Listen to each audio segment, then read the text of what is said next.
What's happening, everybody? Just wanted to record a short video, sort of catching up on some of what's been happening over the last week. I think my brother and I are going to do another video for the Florida Hockey Bros podcast later this week. We'll probably be reacting to Game 5 between the Rangers and Panthers and previewing Game 6, which will be, could be a series deciding game, or I guess it will be depending on how it goes next game.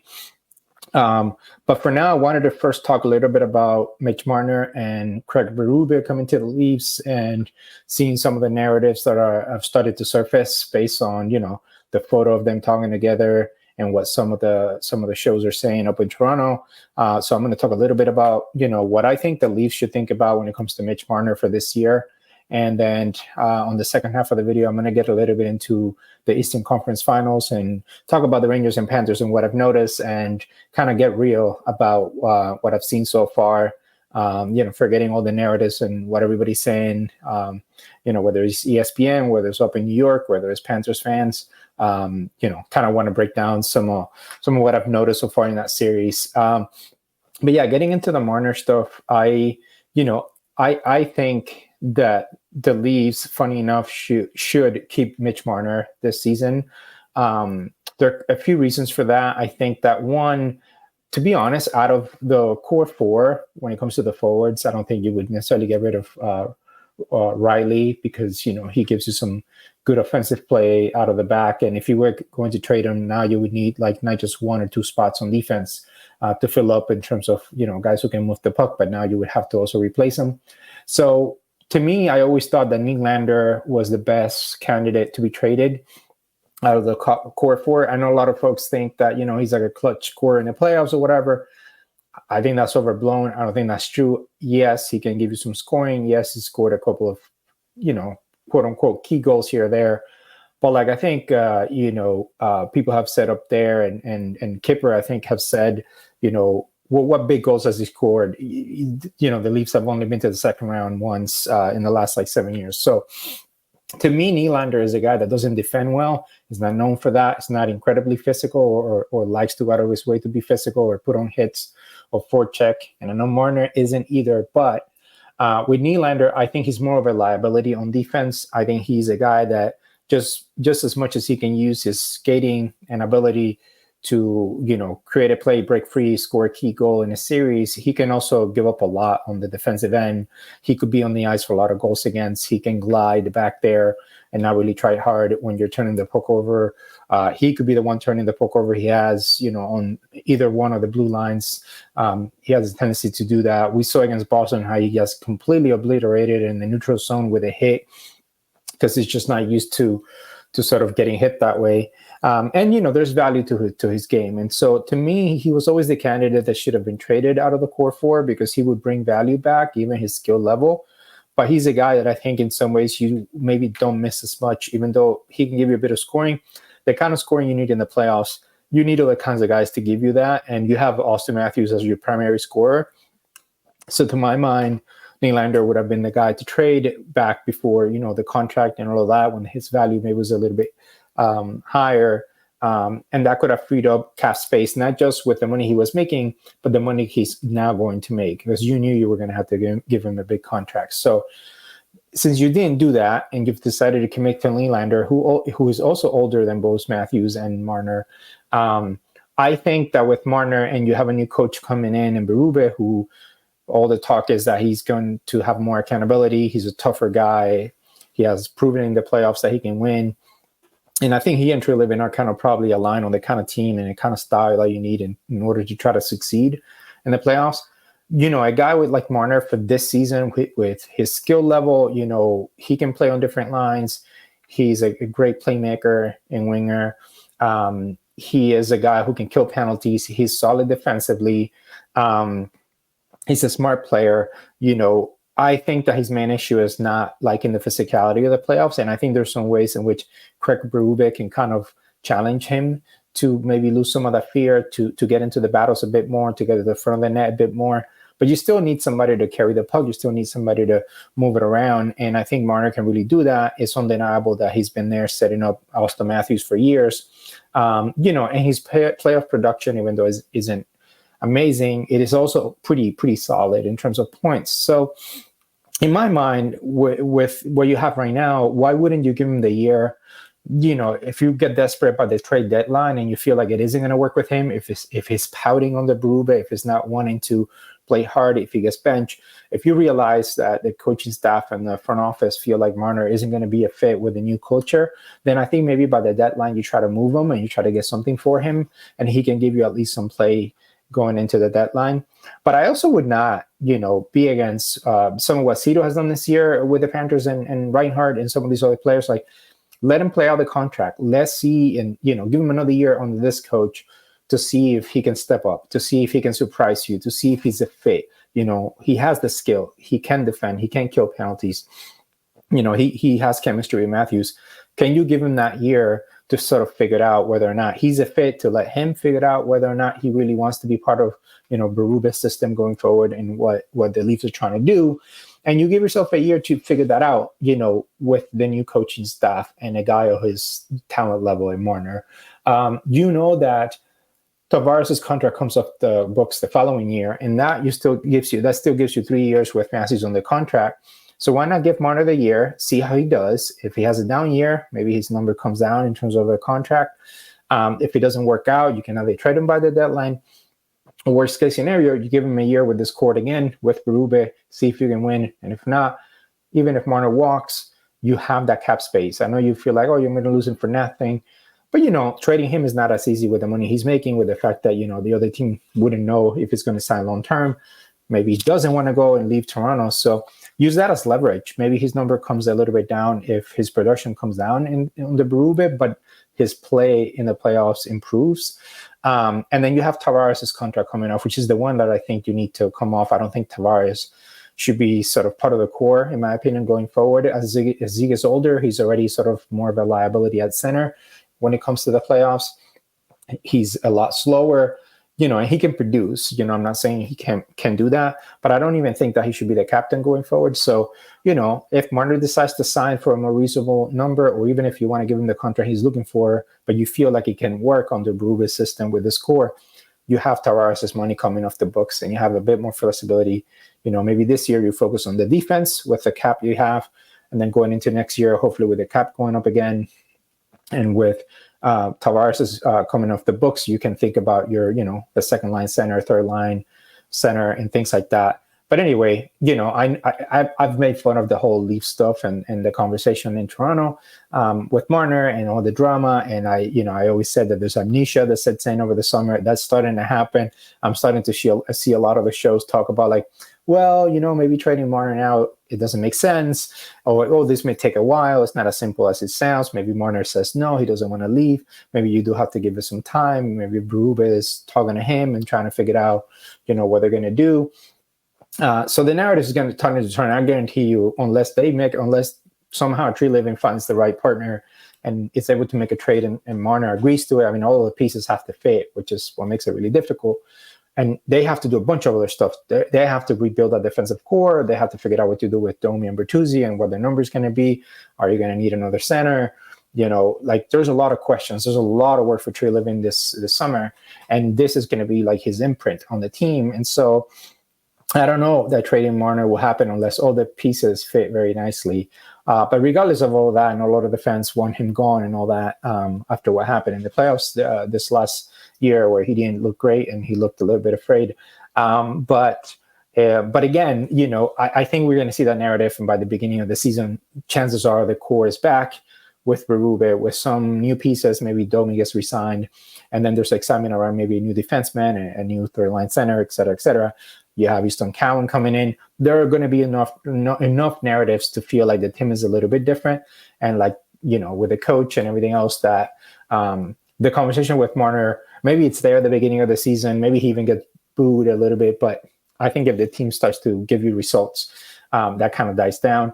And that amnesia is going to come in and it's going to set in over the summer where a lot of the conversation is going to be about how they need to give it another go. And maybe Marner shows up ready to go in camp or whatever. But I have to say, when you look at all the options, you can't make a desperate move. I would try to keep Marner.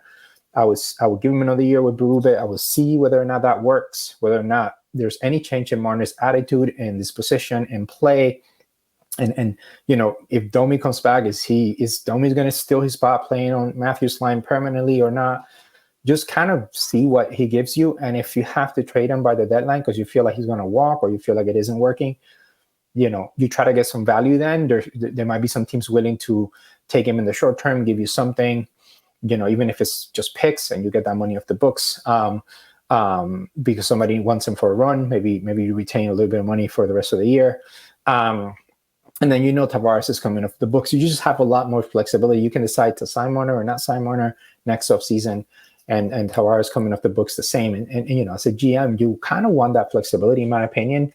I used to be of the mind that, you can't let a guy walk, but sometimes it's not the worst thing if that money you can use for something else. And if you feel like you've given it, as much of a try as you can with these guys. So I don't know. I'm on the outside. I'm not trying to say, that it isn't frustrating. I'm sure to watch a guy like Marner with all the talent falling short. I have to say, I feel like Matthews gets a pass because, he scores a lot more goals because in this last playoffs, he was hurt and all that. And he had that great game too, I think, against Boston. But look at Matthews' numbers, like Carter Verhaeghe, it's got I think one more goal scored in the playoffs than Matthews does. So Nylander should get criticism. He's out there for a lot of bad goals against, for turnovers. Matthews was the one that turned it over against Florida last year. With that Forsling goal to tie the game. I think it was in game 2. That was Matthew trying to chip it, past the guy. That was terrible play. And Tavares too, getting lit up by everybody last year. So, and Riley this year completely disappeared. I mean, I'm sorry, but against Boston, he was a ghost. He just turned it over like he wasn't doing much. And for the money he's making, he's got to get more criticism. And I know people know that. People know that they weren't great, but Marner just seems like an easy way, like the easy way out is just to say, it's his fault if you get him out of there. Listen, if you get rid of Marner and you put Domi in that spot, you're not better. Like, you're just not, right? So, not even in the playoffs, because it's not like Domi plays super physical in the playoffs. I mean, that's an illusion. He's also a perimeter player. That's what he did against Boston. He got hit too and all of that. He's just a little bit feistier, but listen, nobody's scared of Domi in the playoffs. Like, to just be real, and that's okay. Like, you don't need to be scared of everybody. But Marner, I think the value that he brings, I don't know. I would just give it a year with Berube, make a decision by the deadline. And, if he walks, then at least you have that money. Tavares comes off the books. You have a, easy 20 mil, 22 mil there to work with and maybe redo your team in some ways. Maybe Tavares does take a discount. Who knows? So anyway, that's my 2 cents, guys. I'll follow the conversation over the summer. I'll do reactions and comment on that with my brother about what we see happening up in Toronto. Is always great drama, always interesting. And I have to say, if the Panthers win a cup, whether it's this year or in the future, it's not like I'm going to root for the Leafs, but I don't want to hate on the team all the time. And, I do think that they're trying to figure it out, and we'll see if Berube kind of gives the team a better culture. But yeah, anyway, we'll see. I think you guys I think they're going to keep Marner, and I think that actually should be okay. I think the biggest thing you should keep an eye on in the summer is what Treliving does with the other players.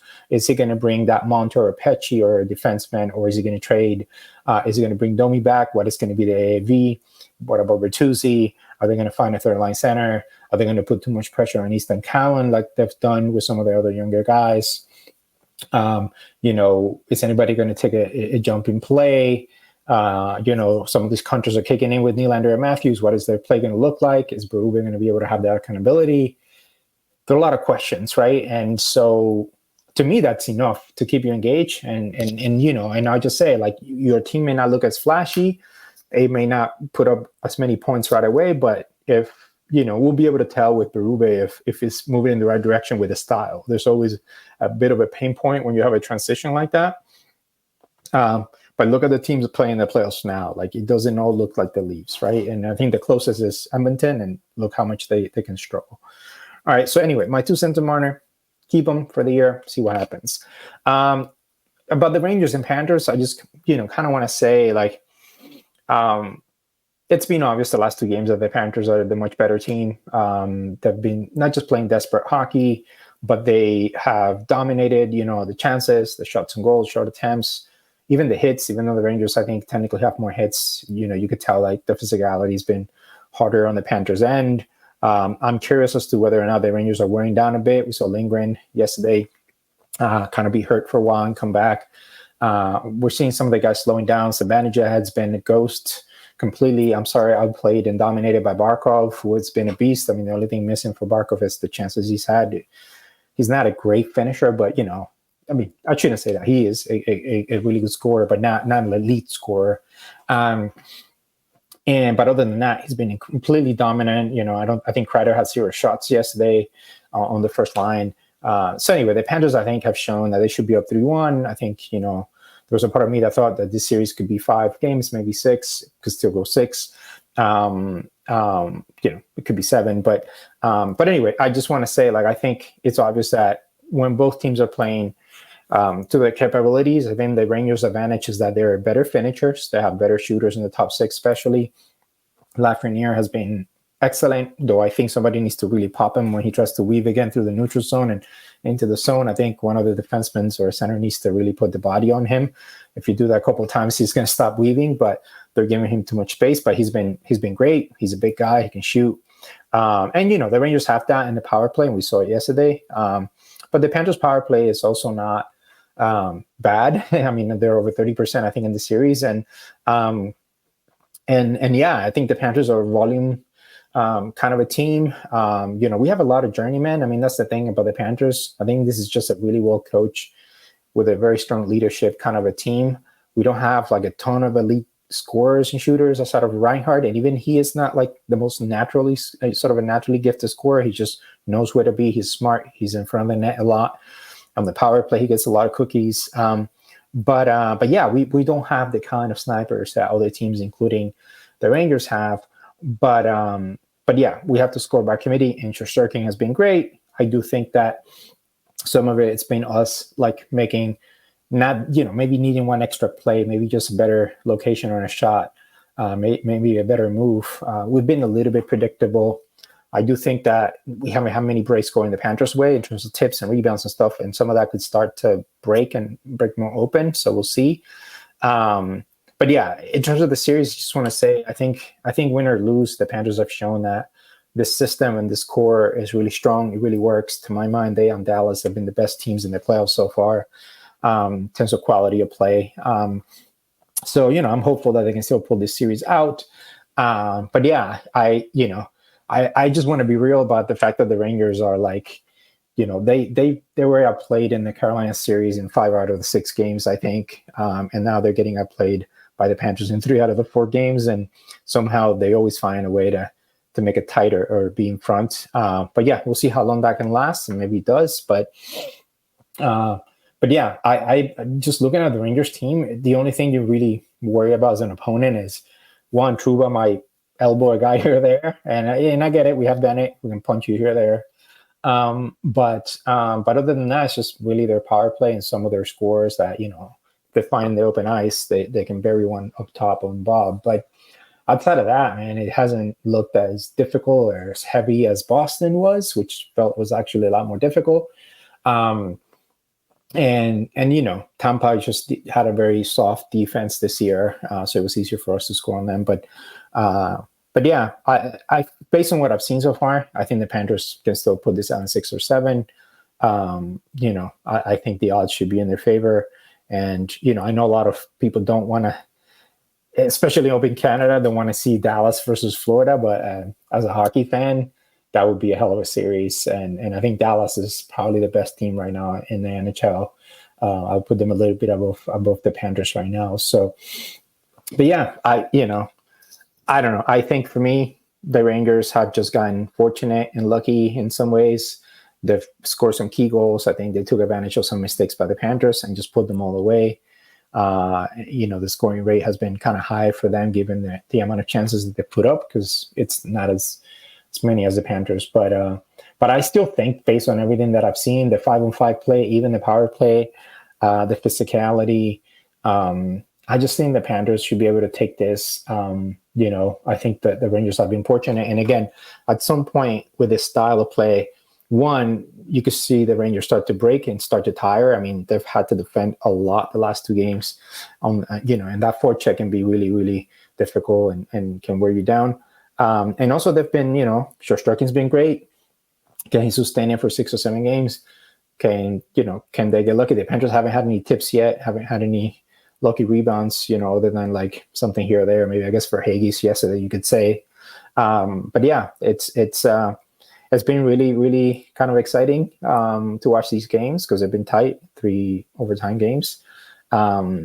I'm still hopeful that the Panthers are going to pull through. I still think this is a successful season for them after making it to the finals. I think getting to the conference finals the year after is hard, and putting up this kind of a fight and being the better team, I think that's pretty impressive. And, we're still sort of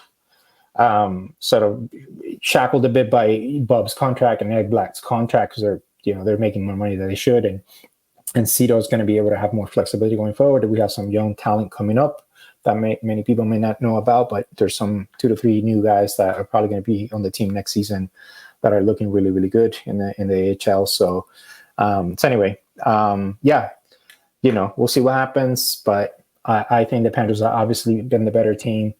I think the Rangers should be sort of feel lucky that it's only 2-2.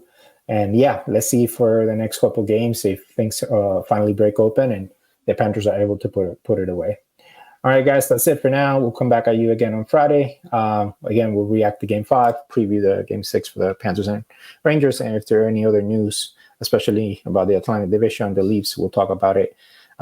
Please subscribe, leave a like, a comment, question, whatever you want. Help support the channel. We're going to continue to do so over the summer into next season. We want to talk hockey. We're fans. We'll talk more about other teams and things like that. But yeah, help us grow the channel, and we'll keep giving you weekly content as much as we can. All right, peace.